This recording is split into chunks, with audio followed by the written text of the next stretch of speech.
Hello friends, সবাই কেমন আছেন? আপনাদের আশীর্বাদে আমিও ভালো আছি। নিম পাতার গুঁড়ো দিয়ে চলে আসলাম অন্য আরেকটা ভিডিও নিয়ে বন্ধুরা।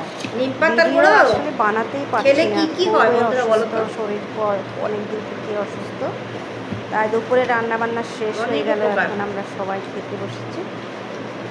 প্রথমে নিম পাতার গুঁড়ো দিয়ে শুরু করলাম, কারণ নিম পাতাটা খেলে এতটাই ভালো, শরীরের জন্য খুবই ভালো। তারপরে রয়ে গেল ছড়া ভর্তা, তারপরে আরও অন্যান্য তরকারি আছে। চিকেন রান্না করেছে, দারুণ হয়েছে।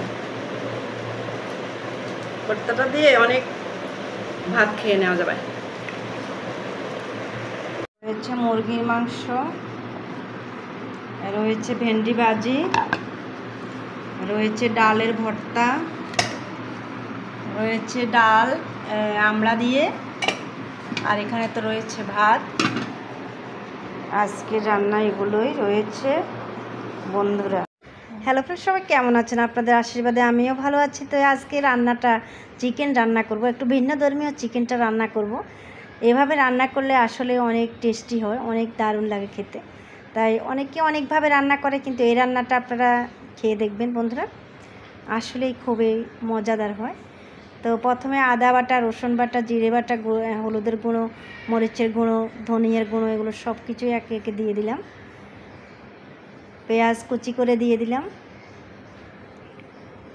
এরপরে দিয়ে দিলাম কিছু রসুন কুচি,